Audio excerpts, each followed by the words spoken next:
Bitcoin and Ethereum are the two alpha dogs in the hunt today. And of course, the idea is, are they a buy or are they a hold? Or maybe is it time to exit your cryptocurrency holdings for the summer? We're going to dive into that today. My name is Paul Barron. This is TechPath. Let's jump into where Bitcoin and Ethereum are moving. This is a holiday weekend we're going into, and also the beginning of what is kind of full-fledged summer. In most cases, this would normally be like a bear season, and I think that's going to be something that we're going to be taking a look at in terms of whether or not Bitcoin and Ethereum can hold out and recover, and whether or not we're going to see some movement over the summer, or it's going to be a little bit before we see the last surge in this bear market, which I still believe we are in. I want to jump over to CoinMarketCap, just take a quick look at the volumes for today. Market cap is setting at 1.5 trillion, 148 billion on volume, and of course, Bitcoin is holding strong at 43% dominance. So doing great there. Let's also take a look at kind of where their position is on recent trading. 24-hour change, Bitcoin down 7%. And Ethereum down 9%. So this right here is presenting a potential opportunity for Ethereum to take and make a move over the weekend. I want to kind of jump into this because as you look at Ethereum and at Bitcoin, both of which I think are being used as pegs for a lot of the altcoins, action in these are really intriguing in terms of whether or not you should be in a position right now.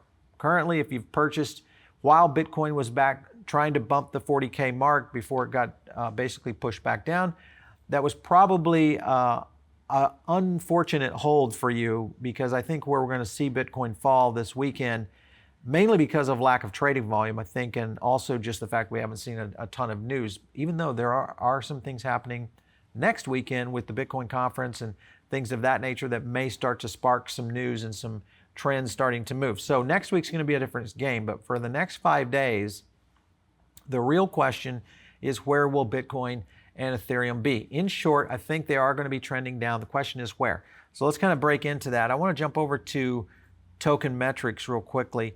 You can kind of see what their current 24-hour price change, again, staying there. But the big point right here is the 30-day prediction on Bitcoin and Ethereum holding at a -15 and a -14. This is where I think we are in basically a Bitcoin summer, in the sense of seeing very slow volume and also very slow activity in the month of June. There are some questions, though, that I do believe could occur in terms of being able to drive the positions for both Bitcoin and Ethereum throughout June. Some key things will happen, especially around the Ethereum layer 2.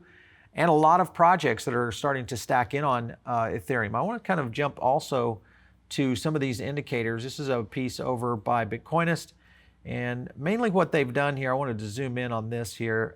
Data from Masari indicates that the flippening is already in place in other metrics. Researcher Ryan Rodkins claimed that ETH's trading volume has started to rise above Bitcoin's. This is where I think Ethereum starts to gain, which a lot of people are kind of already talking about Ethereum potentially outpacing Bitcoin, but you can actually see it happening right here in terms of their trading volumes, and they've started to surpass Bitcoin. This is a key thing, and this is another factor right here. The research believes that ETH has more chances of becoming a global store of value than Bitcoin, due to its use cases. Oh man, Michael Saylor is not going to like to hear this. He predicts the growth in ETH and its practical applications is going to be more really attractive to investors, users, and developers, and leverages tools. Basically, is what this researcher was kind of drilling down into. And that is kind of where I believe we're at with this as well. In terms of trading volume, ETH's options saw a monthly high at 2 billion on May 3rd, with a steady rise until the crash basically happened. And then BTC options saw a similar performance in terms of the volume, with a 3 billion high on May 17th. Again, this was right before the hit that we took on that weekend, where Ethereum plunged to about $1,800. So this is all, in my opinion, a very good sign for Ethereum to have some good long-term play here, and an opportunity for you to maybe go shopping on Memorial Day weekend. So this is the key. on whether or not it's going to happen. I also want to jump over to Kathy Wood's statement on where the crypto crash essentially came from, being the ESG movement is where she's mainly pushing at, which is really driven off of Elon. And environmental and sustainability programs is essentially what this is referencing. Basically, she thinks that Elon and the ESG movement are responsible for the recent drop in the cryptocurrency price, and also an influential fund told CoinDesk Consensus, the 2021. So obviously she is in on this whole scenario that this is the play. Elon probably got a few calls from institutions, Wood said. So I noticed that BlackRock is on Tesla's number 3 shareholders, and Larry Fink is the CEO.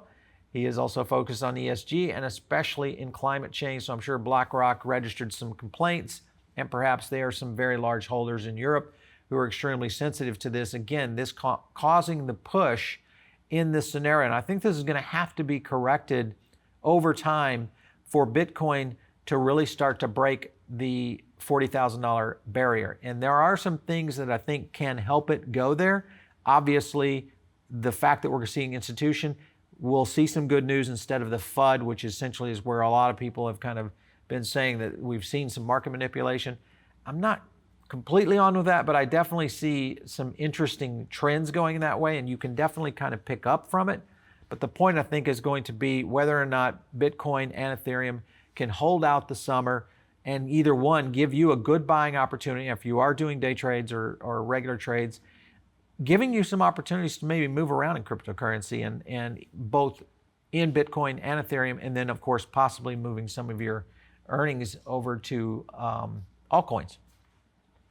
Let's take a quick look over here at TradingView, and I want to just kind of show you where Bitcoin has come from all the way to where it is currently. We'll kind of paint that out right there, and I'm looking at that trend as it starts to flow out right there at 36.9. So we're busting up around 37 right before the weekend. I think this is an interesting little move right here, opportunity for that to position some positions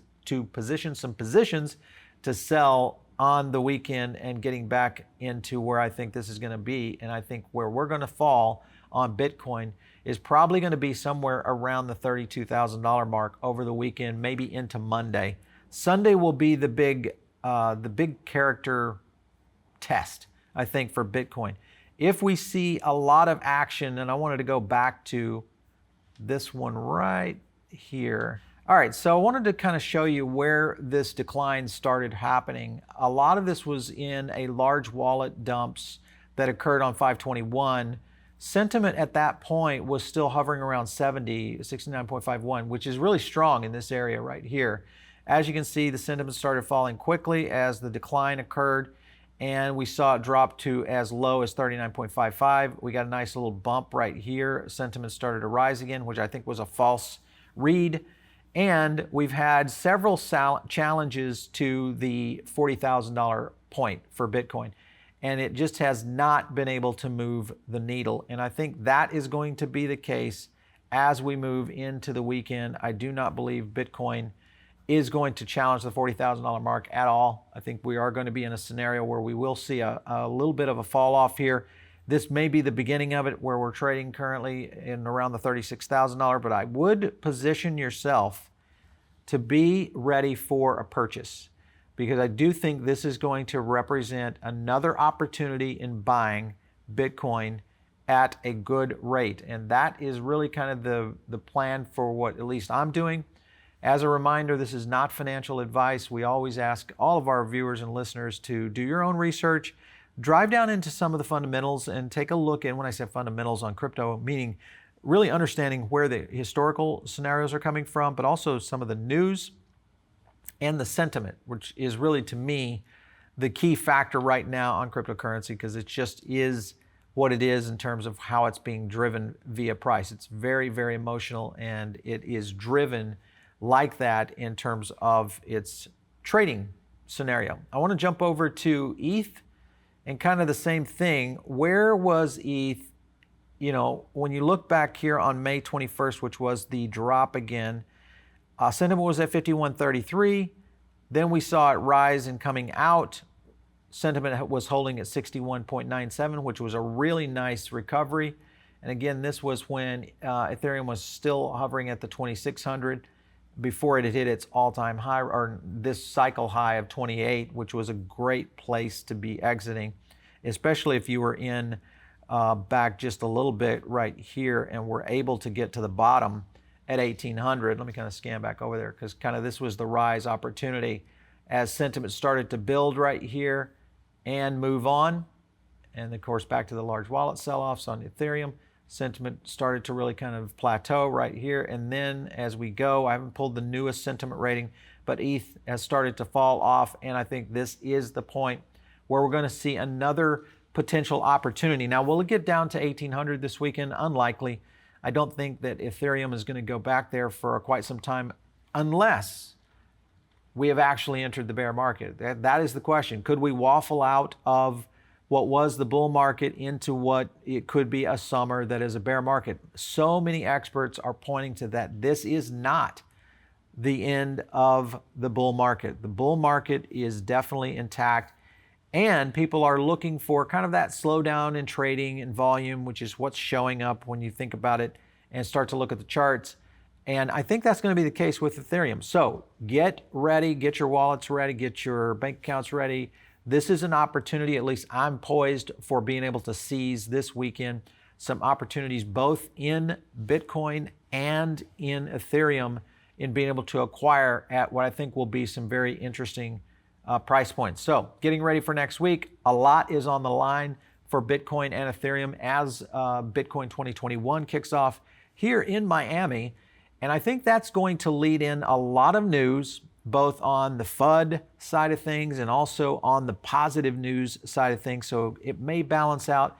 But the best thing is that a ton of Bitcoin enthusiasts, maximalists, journalists, you name it, are going to be in one place, and it's going to open up a ton of ideas. And I think there will be a lot of new innovation and a lot of things released. So be on the lookout for a lot of new hot projects and also a lot of new partnerships that are put together at the end of next week. So after this weekend, as we get ready for next week, you've got to be ready to be in that position to where you've purchased so you can take that ride up the escalator, which I think is going to happen over the next couple of weeks and give us an opportunity in June to see a little bit of a bump and then that softening that I think we will see in June overall. But there is an opportunity for you to take some earnings and also play into the market.